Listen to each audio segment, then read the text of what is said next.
En este 2021, La Segunda Derivada, el podcast de la Escuela de Ingeniería de la Pontificia Universidad Católica de Chile, comienza una segunda temporada con invitados e invitadas que conversarán junto a Ángela Parra acerca de los desafíos actuales y futuros de nuestra sociedad.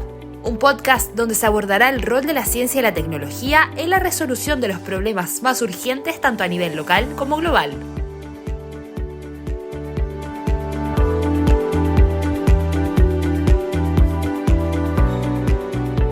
La física de partículas es una rama de la física que estudia las propiedades e interacciones entre los componentes elementales de la materia. Las grandes preguntas del universo encuentran respuesta en las investigaciones que se realizan en aceleradores de partículas y otras obras de ingeniería que permiten conocer la naturaleza de aquello que no vemos, pero es parte de nuestra existencia. ¿Cómo ingeniería y física se vinculan para explicar el origen del universo? ¿Cuáles son los nuevos desafíos para entender nuestro pasado y futuro a través de las partículas?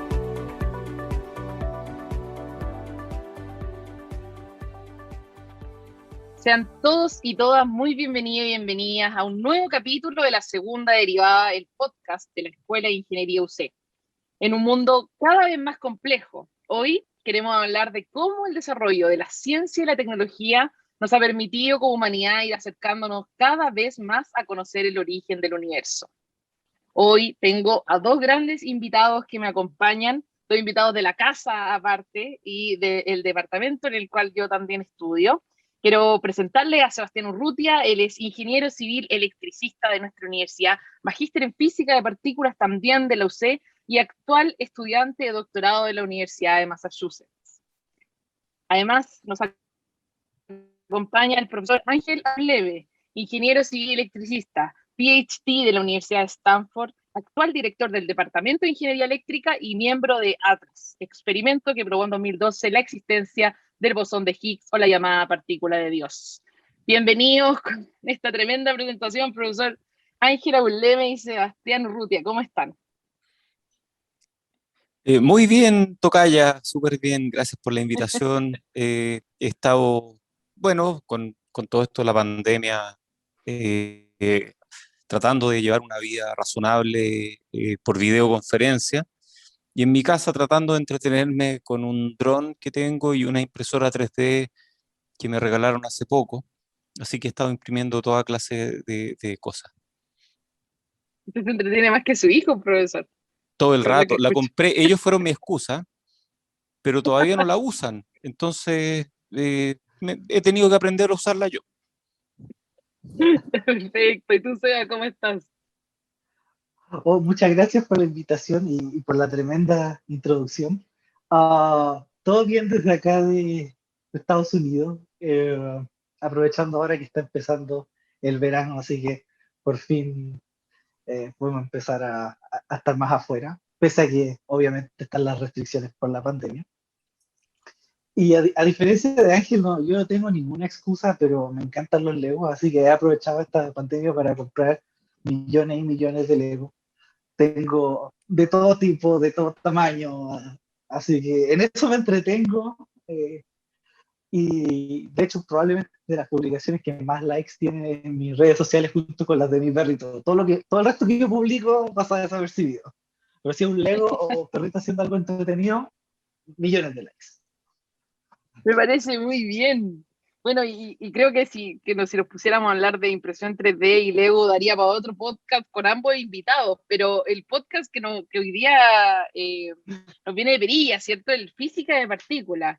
Y lo anunciamos un poco, pero quizás nuestra audiencia no está tan familiarizada con este término. Entonces quería preguntarle a usted, y yo sé que se van a complementar muy bien, ¿qué es la física de partículas y cómo esto se relaciona con la ingeniería? Que es probablemente lo que la gente se está preguntando.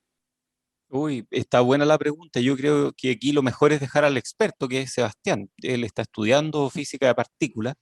Yo asistí a su defensa tesis de magíster como cosupervisor desde ingeniería y entendí hasta la lámina 1, exactamente. Entendí todo hasta la lámina 1. Así que Seba va a contar más de esta cosa. Y yo después complemento con lo que yo hago. Genial. Oye, muchas gracias al profe Ángel que quiso participar en esa esa aventura de estar ahí en la tesis. En verdad, fue lo que me permitió titularme, así que muchas gracias. Bueno, ¿qué es la física de partículas chuta? Básicamente lo que queremos responder los físicos de partículas es cuáles son los componentes fundamentales de la materia.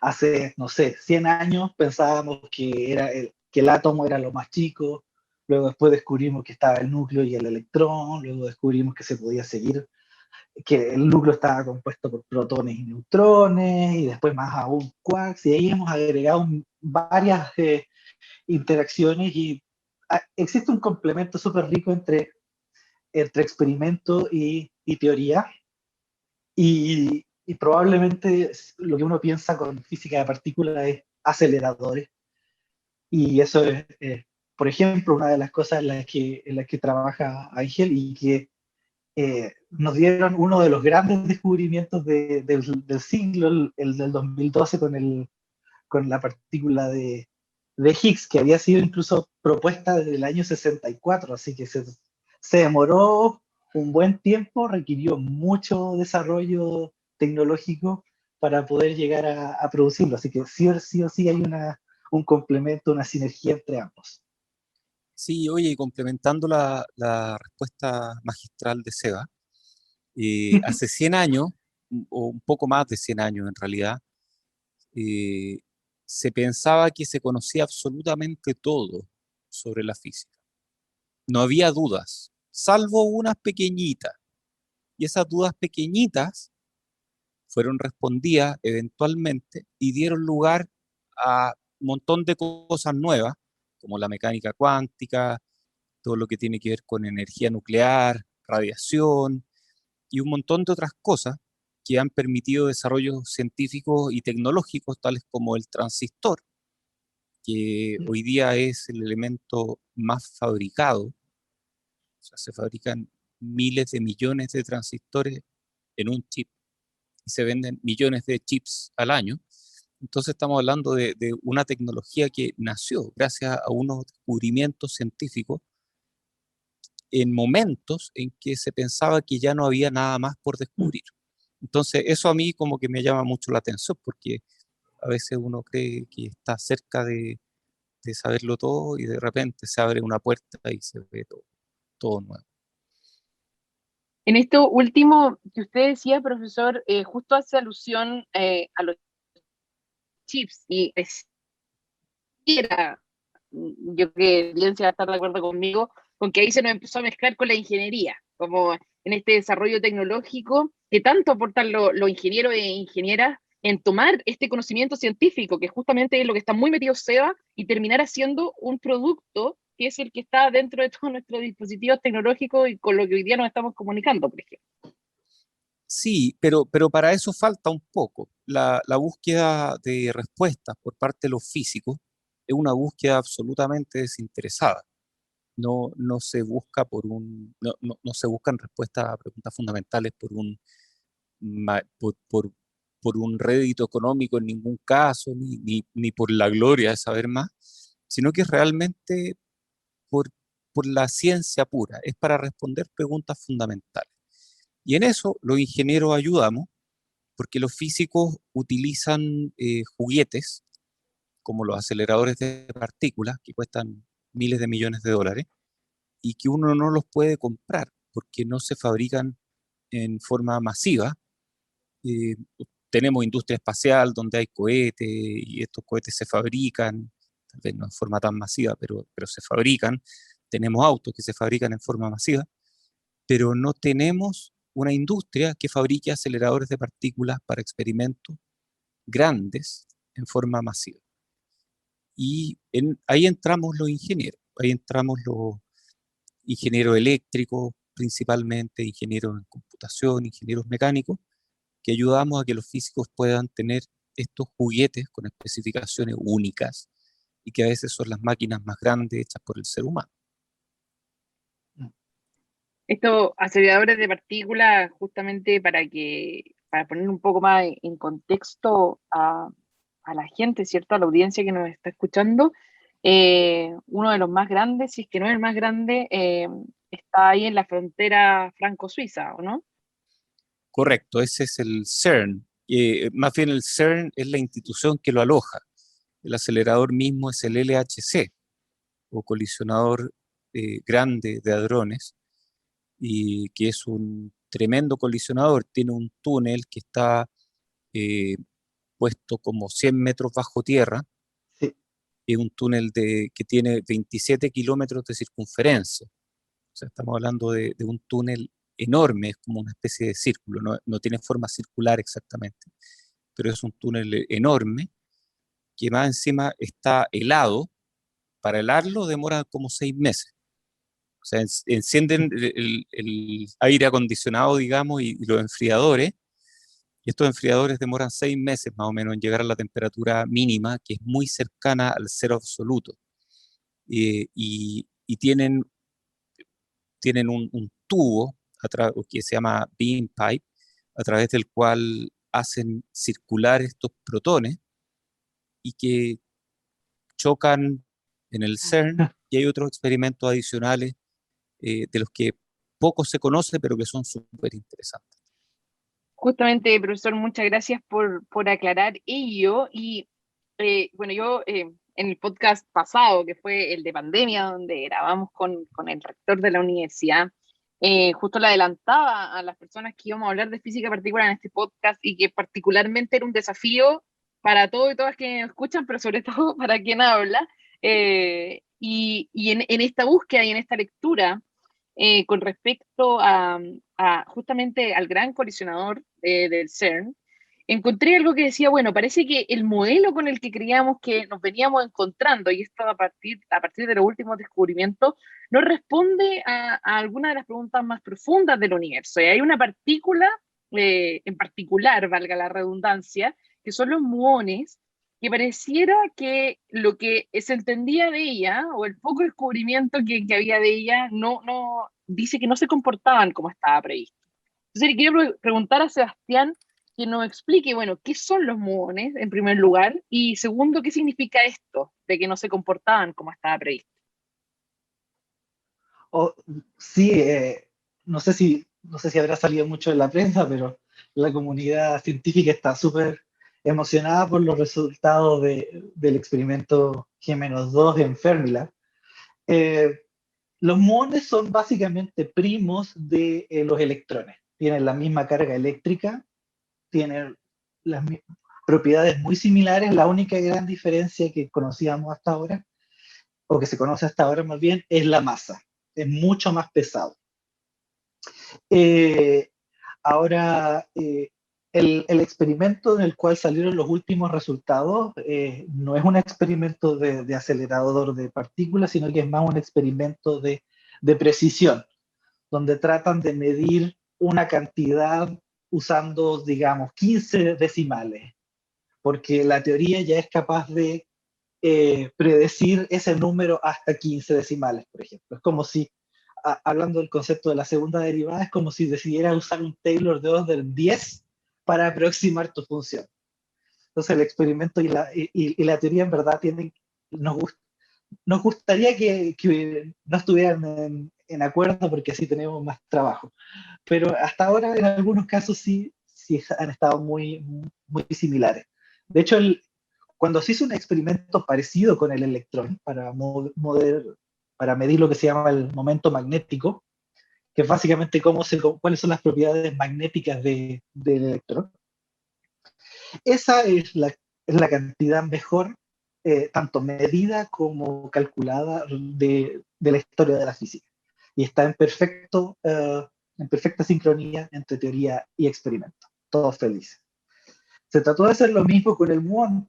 ¿Por qué el muón? Porque como es más masa, como es más masivo, nos permitiría, si es que hubiesen efectos de nueva física, que aparecieran más fácilmente, entre comillas. Es un trabajo que se empezó a hacer primero en Brookhaven, en Nueva York, y luego se mudó a Fermilab en Illinois. Y básicamente lo que hicieron fue medir, porque la primera medición en Brookhaven había dicho, oye, existe una cierta tensión entre lo que se mide y lo que están calculando estos teóricos. quizás nos equivocamos nosotros, quizás hay un cable que se instaló mal, quizás necesitamos más estadística. Y lo que se reveló hace un par de días es que en realidad no solo estaba bien la medición de Brookhaven, sino que en realidad la separación creció mucho más. Lo que significa que básicamente nuestro entendimiento, lo llamado el modelo estándar, no está completo. Sabíamos por razones teóricas que no podía estar completo, porque había muchas cosas que predice el modelo estándar que no se cumplen en la realidad, como como tenemos más materia que antimateria, podría o no existir la materia oscura y otro tipo de cosas. Pero esta es una de las primeras evidencias concretas de que sí o sí tenemos que agregar algo más. Y, y no es solo por azar, sino que desde un punto de vista teórico ha sido un esfuerzo enorme de calcular. Básicamente lo que hizo la gente fue como considerar todas las posibles partículas con las que puede interactuar, todos los posibles expansiones de Taylor que uno pueda realizar, y hay gente calculando a mano, con computadores, etcétera, y al final llegan a un número que en este caso es diferente al experimento. Y eso sí o sí te indica que hay algo más allá. Ahora no sabemos qué, no sabemos cuál es la naturaleza. Había muchas publicaciones periodísticas que decían, hablando de una nueva quinta fuerza, no, en realidad no sabemos qué es, puede ser una nueva fuerza, puede ser interacciones con materia oscura, puede ser, no, hay mucho, está abierta la puerta a probar nuevas ideas. Sí, y bueno, esto que uno menciona, creo que fue una explicación bastante completa, pero para hacerle la bajada práctica y sobre todo pensando en quienes nos están escuchando, les puede interesar muchísimo este tema. ¿Cuál es la implicancia de esta diferencia entre lo teórico y lo experimental? ¿Por qué de alguna forma deberíamos preocuparnos, no en el mal sentido, quizá en el buen sentido, de esta diferencia justamente para esta partícula, los muones? Y aquí, si el profesor Ángel también quiere complementar, bienvenido sea. Esto que está pasando hoy día es parecido tal vez a lo que pasó hace poco más de 100 años, en que se creía que se sabía todo y de repente aparecen cosas nuevas que no hay cómo explicar. Y lo interesante de esto es que le da una nueva vida, o le da un nuevo impulso a los experimentos de física de partículas. Me explico, hasta hace poco había gente que decía, ¿por qué tenemos que seguir financiando a Atlas o experimentos como los demás que hay en CERN si finalmente no están aportando nada? Y el costo de Atlas es bajo, es como del orden en términos relativos, en términos absolutos es enorme, pero en términos relativos es bajo. Es como si cada europeo gastara como una taza de café al año, más o menos, ese es el costo. Entonces uno lo multiplica por muchos europeos, finalmente un costo grande. Entonces, ¿qué me da Atlas? Y hay preguntas de qué vamos a hacer en el futuro. ¿Vamos a hacer un colisionador circular más grande o vamos a hacer colisionar electrones y positrones con un colisionador lineal que puede producir resultados más limpios, tal vez, mayor precisión, pero menos energía en la colisión, entonces tal vez nos dé un potencial distinto de descubrimiento? Y nadie sabía mucho. Hay gente que se está preguntando si realmente va a haber un nuevo colisionador. Y lo que ha ocurrido en estos días es que parece que va a haber que hacer cosas nuevas, porque todavía hay muchas preguntas sin responder. De la misma forma están los neutrinos, que también hay preguntas relacionadas con los neutrinos, preguntas respecto de su masa. Principalmente se sabe que no es cero, eh, y se sabe que no es cero porque se sabe que el neutrino va cambiando de identidad a medida que viaja entre diferentes tipos de neutrinos, pero no se sabe mucho más de los neutrinos. Y es por eso que también hay experimentos de neutrinos que no son con aceleradores. No necesariamente, hay algunos que son con aceleradores, no aceleran neutrinos, aceleran, por ejemplo, otras partículas que al decaer producen neutrinos, producen un chorro de neutrinos. Yo estoy trabajando en otro experimento que se llama Juno, un experimento que ocurre en China, que consiste en un observatorio de neutrinos.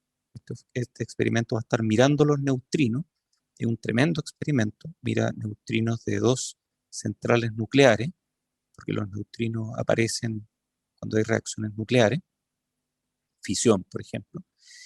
Este experimento busca hacer algo tan sencillo, digo sencillo en términos como que uno lo puede plantear, de determinar no las masas de los neutrinos, porque eso no tenemos todavía idea de cómo la vamos a medir.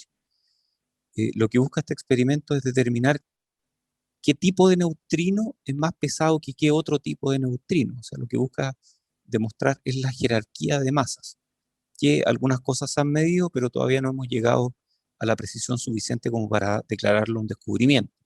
Y eso es todo, o sea, es un tremendo experimento y ese es su objetivo principal. Tiene un montón de otras aristas, otros objetivos. Si es que llega a ocurrir una supernova en los próximos 20 años, una supernova visible a- para la Tierra, este experimento va a poder tomar datos maravillosos de ese evento. Pero el objetivo principal, como digo, es descubrir la jerarquía de masa de los neutrinos. Algo sencillo. ¿Para qué sirve eso? Nada, o sea, nunca nadie ha visto un neutrino y nunca nadie va a ver un neutrino, porque los neutrinos son como fantasmas, pasan a través de la materia y prácticamente no interactúan. Entonces, y lo increíble es que los neutrinos llevan una cantidad de energía en total que es impresionante. Por ejemplo, el Sol produce luz, pero también produce neutrinos. Y si nosotros pudiéramos de alguna forma aprovechar la energía que traen los neutrinos del Sol, sería impresionante, porque podríamos alimentar cualquier cosa de día o de noche, porque los neutrinos atraviesan la Tierra completa. Entonces, en cualquier parte de la Tierra tendríamos un flujo de neutrinos, lo tenemos, de hecho, un flujo de neutrinos que si lo pudiéramos aprovechar sería espectacular. Estamos todavía súper lejos de eso, si es que eso se puede hacer algún día. Yo no veo cómo hoy día, si nos cuesta mucho detectar un neutrino, peor aún sacar energía de él. Pero quién sabe, y tal vez hacia allá van encaminadas estas investigaciones. Por ahora solamente es por el gusto de aprender. Me gustaría, sí, complementar la buena respuesta de Ángel y retomar algo que dijo hace un par de minutos, que al final esta búsqueda es básicamente por saber, por intentar responder un porqué, preguntas básicas. No, efectivamente, si uno trata de hacer una evaluación como del proyecto costo-beneficio, ¿qué vamos a poder sacar de estos experimentos? No sabemos las aplicaciones porque en realidad no sabemos qué es lo que va a pasar. No sabemos si a lo mejor vamos a encontrar una nueva forma de energía o algo que ha pasado bastante, que en el proceso de construir este detector muy específico para física, después descubrimos una nueva manera de, por ejemplo, intercambiar datos de manera más fácil o más fidedigna, o reducir los costos energéticos, etcétera. Entonces, por ese lado, es incierto. Pero también algo que es súper importante es que todos estos experimentos nos están demostrando que ya no la figura del científico trabajando solo en su laboratorio o en su casa con un papel es falsa, porque necesitamos colaboración. No solo los teóricos necesitan hablar con otras personas para verificar resultados o para resolverlos, sino que todos estos experimentos gigantes son colaboraciones no solo de científicos de universidades y de países, que no solo prestan gente, ya sea como técnicos o ingenieros o físicos, sino que también dinero para poder costear todas estas cosas. Entonces, los próximos proyectos, por ejemplo, se está debatiendo si en Europa si es que van a seguir agrandando, hacer un colisionador más grande. China también quiere hacer lo suyo, construir un colisionador circular.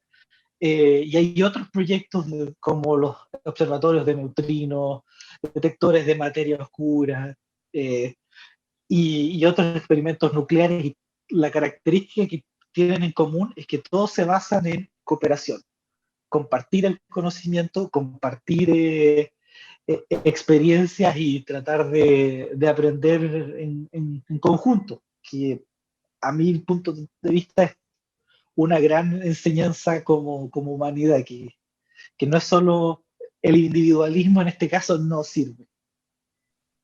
No, tremendo. Increíble, en todos los podcasts terminamos hablando o de sustentabilidad o de la interdisciplina y la colaboración. Y la gente debe creer que nosotros pauteamos a los invitados e invitadas, la verdad es que no. Y es increíble cómo Pero si eso diferentes decía la ramas, pauta, no, como diferentes no, es ramas de la mentira. ingeniería y no solo de la ingeniería, sino que de la vida en general se van sumando a estas ganas de poder colaborar, y lo hablamos siempre, cada vez que nos toca hablar de la pandemia, también cómo el mundo entero internacionalmente ha podido colaborar con soluciones sobre esto. Yo, para ir Quiero agregar finalizando, algo. antes de la pregunta, profesor, por favor. Sí, no, es que quiero agregar algo que me parece que es pertinente ahora. Yo creo que lo que sale en términos de tecnología, lo que sale de un experimento como esto, es como una caja de bombones, citando al gran Forrest Gump. Uno no tiene idea qué es lo que va a salir, realmente uno no tiene idea. Los experimentos de física de alta energía, que es como el nombre que le gusta a una rama de los físicos de hablar, no de partículas, porque no es solo partículas, sino que también es radiación en general, eh, nos dieron un montón de frutos maravillosos en el pasado. Por ejemplo, todo lo que es imágenes médicas, imágenes biomédicas, rayo X, por ejemplo, el PET scan, el MRI incluso, son todos subproductos de un montón de investigaciones que hubo en su momento, partiendo con los rayos X que rápidamente fueron incorporados en la medicina y después otros más. Ahora estamos hablando del PET scanner, que es un tremendo mecanismo para, para conocer, por ejemplo, diagnosticar enfermedades terribles como ciertos tipos de cáncer. Y el PET scan utiliza antimateria.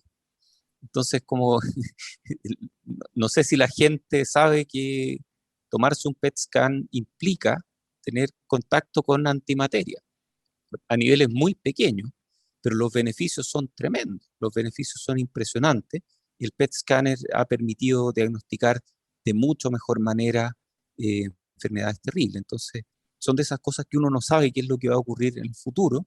Hoy día no sabemos cuáles son los efectos que esto va a tener en la tecnología, pero seguramente va a haber muchos efectos. Y Chile tal vez está haciendo poco porque hay poquitos científicos trabajando en estos experimentos, podrían ser más, pero pensemos que hay experimentos que se van a instalar en Chile, por ejemplo, CTA, que está siendo construido en el norte del país. Y eso va a dar espacio para que muchos de nuestros ingenieros y científicos trabajen ahí. Entonces no miremos esto como algo que ocurre en otras partes, esto es algo que podemos aprovechar, al igual que los experimentos astronómicos. De todas maneras, bueno, ustedes han contestado gran parte de su respuesta, han ido por el lado de cuáles son los desafíos que se vienen para la física de partículas en general, para la comunidad científica del mundo, pero creo que es muy importante recalcar que nuestro país, sobre todo nuestra escuela, tiene un rol que cumplir y por eso siempre terminamos nuestros podcasts preguntándole a nuestros invitados cuál es el rol que deben cumplir ingenieros e ingenieras en esto, y sobre todo en el futuro de específicamente la física de partículas. Pero antes de pasar a esa pregunta, con la cual quiero cerrar, porque hemos hablado bastante ya, aunque se nos pasó muy rápido el tiempo, quiero preguntarle a dos personas que, bueno, yo conozco al profesor Ángel y conozco a Sebastián, y sé que ambos son bien católicos. ¿Cómo las preguntas tan profundas sobre la física y sobre las partículas conversan de alguna manera con la idea de un creador?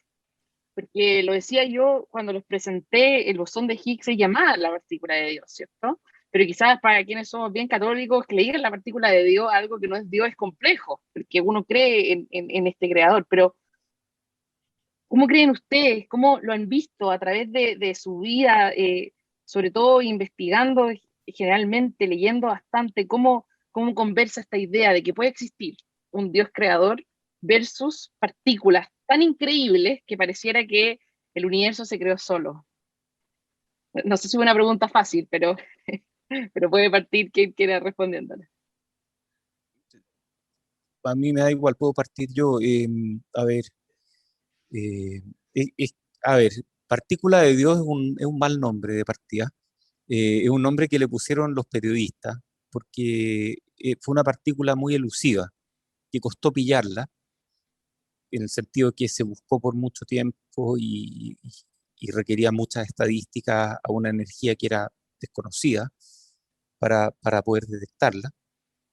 Y, y hablaban de goddamn particle, o la partícula maldita por Dios. Y en inglés la cortaron ese nombre a The God Particle. Y muchos le dieron la connotación de que demostraba la existencia de Dios y todo eso, pero nunca ha sido así. Y bueno, sí, yo creo en Dios, yo soy católico. Y la verdad es que nunca me he cuestionado que haya algún tipo de colisión entre la religión y la ciencia. Afortunadamente en estos tiempos eso no ocurre. Afortunadamente en estos tiempos la religión busca, entre otras cosas, saber más y saber de las maravillas de la creación. Y yo, la verdad es que esto se lo he dicho a otras personas, esto no es nuevo, para mí hacer investigación sobre física de partículas es de alguna forma tratar de descubrir secretos de la creación. Y cuando uno descubre cosas, o cuando uno aprende el descubrimiento hecho por otro, uno se maravilla. Y cuando uno se maravilla, uno se alegra de que Dios fuera tan sabio para hacer las cosas como son. Entonces, de alguna forma, y ya dándome una vuelta un poco larga para llegar a esto, yo creo que hacer física de partículas es una forma de alabanza, porque uno de alguna forma se admira de la creación. Y yo sé re poco de física de partículas, yo sé más de instrumentación, de cómo medir cosas para experimentos de física de partículas. Pero yo me maravillo pensando, por lo que he aprendido en este mundo, lo que he aprendido en este ámbito, me maravillo pensando de las coincidencias antrópicas, que son estas coincidencias que estudian algunas personas que dicen, no sé, si el electrón fuera un 1% menos, tuviera una menor carga eléctrica o tuviera una masa distinta, o si las fuerzas fuertes fueran un poquito menores, o si cambiáramos algunos de los parámetros que rigen la física en el universo, no habría sol, no habría estrellas, no habría tierra, no habría nada. No habría ADN, no habría seres pensantes capaces de alabar la creación. Entonces es como increíble eso, yo me maravillo de eso. Imagínate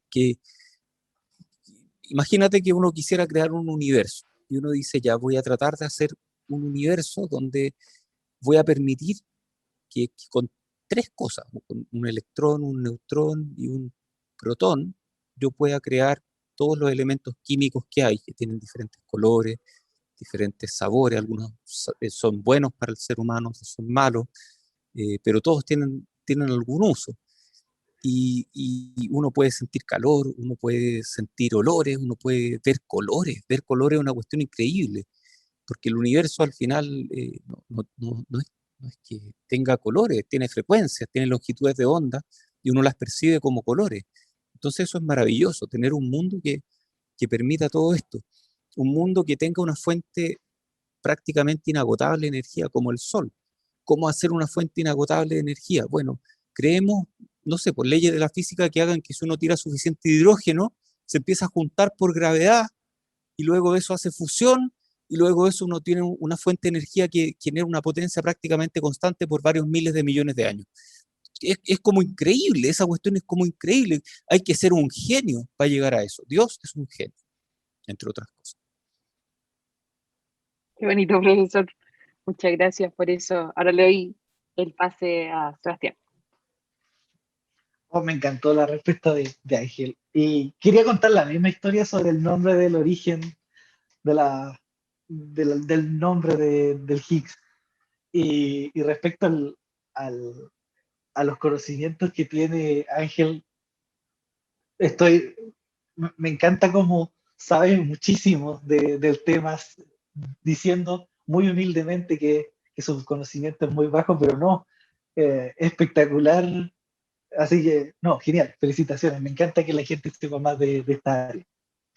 Y ahora, tratando de burlar un poco la pregunta, que es probablemente de las más difíciles que, que me han tocado responder, diría que para mí, eh, por una parte, no es tan raro encontrar científicos que sean creyentes. Y conozco varios de distintas religiones, pero en ese sentido es compatible. Y para mí es compatible porque al ver esta, este universo, esta naturaleza actuando de esta manera y no de otra, y que sea compatible y que uno pueda usar un par de leyes y predecir algunas cosas y justamente que existan ciertos parámetros, ciertas constantes que pareciera que estuviesen ajustadas a mano, es para mí todas estas las leyes de la física son evidencia de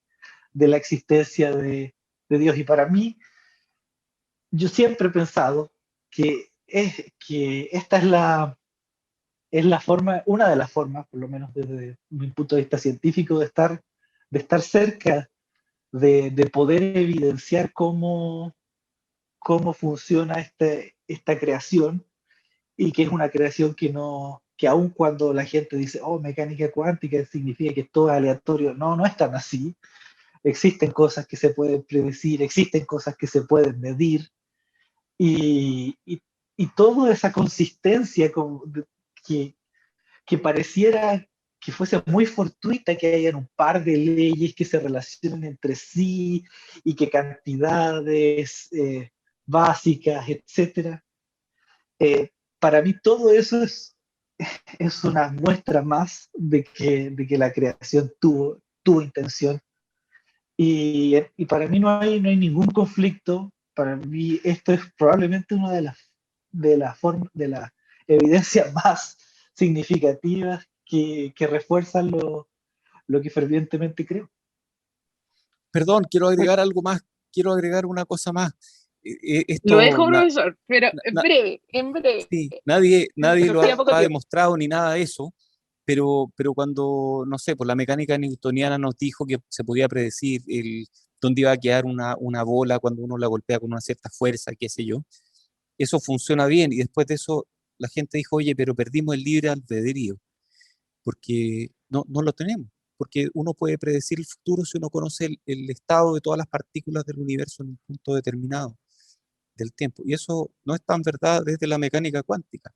Entonces, tal vez la mecánica cuántica es lo que nos da libre albedrío, porque la mecánica cuántica tiene esta cuota de incertidumbre que a veces produce un resultado, otras veces produce otro, y tal vez nuestro cerebro, que funciona con quién sabe cómo, tal vez eso tiene algún efecto cuántico que nos permite tener libre albedrío.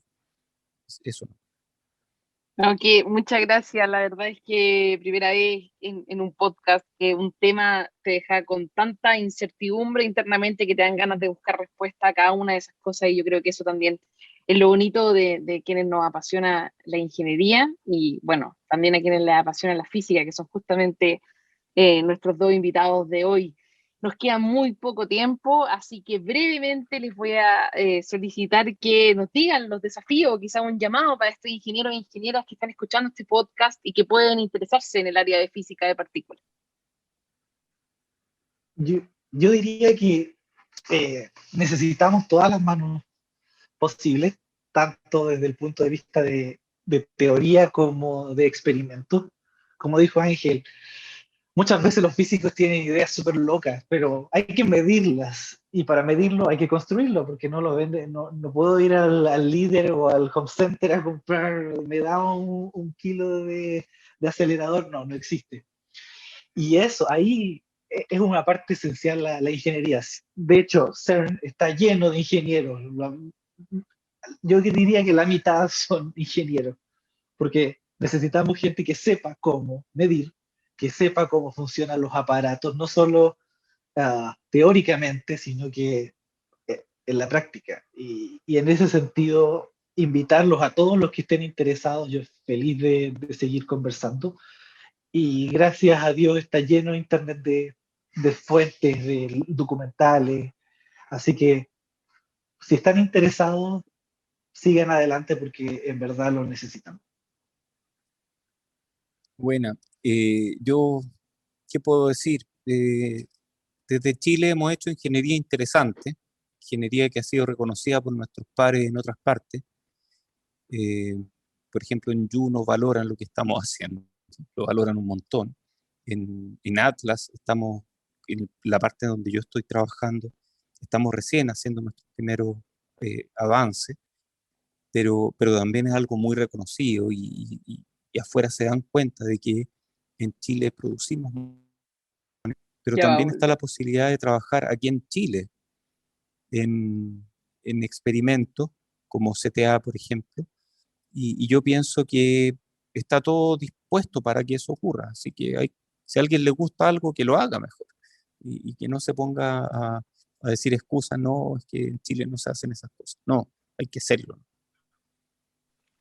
muy invitado, invitada entonces a conocer no solo a Sebastián Urrutia y al profesor Ángela Burleme, sino que también al Departamento de Ingeniería Eléctrica de la Universidad Católica. Muchísimas gracias por esta conversación. Nos salió un poquito más larga de lo esperado, pero creo que fue lo suficientemente profunda y muy bonita también para comprender este maravilloso mundo de estas pequeñas partículas que nos componen a nosotros también, los seres humanos. Así que muchas gracias, profesor Ángel, muchas gracias, Sebastián.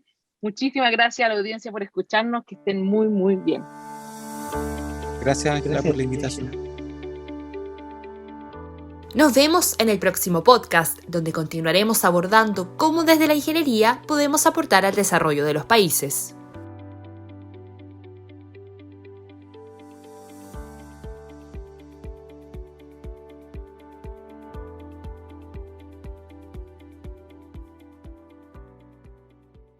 Las opiniones vertidas en este podcast son de exclusiva responsabilidad de quienes las emiten y no de este canal.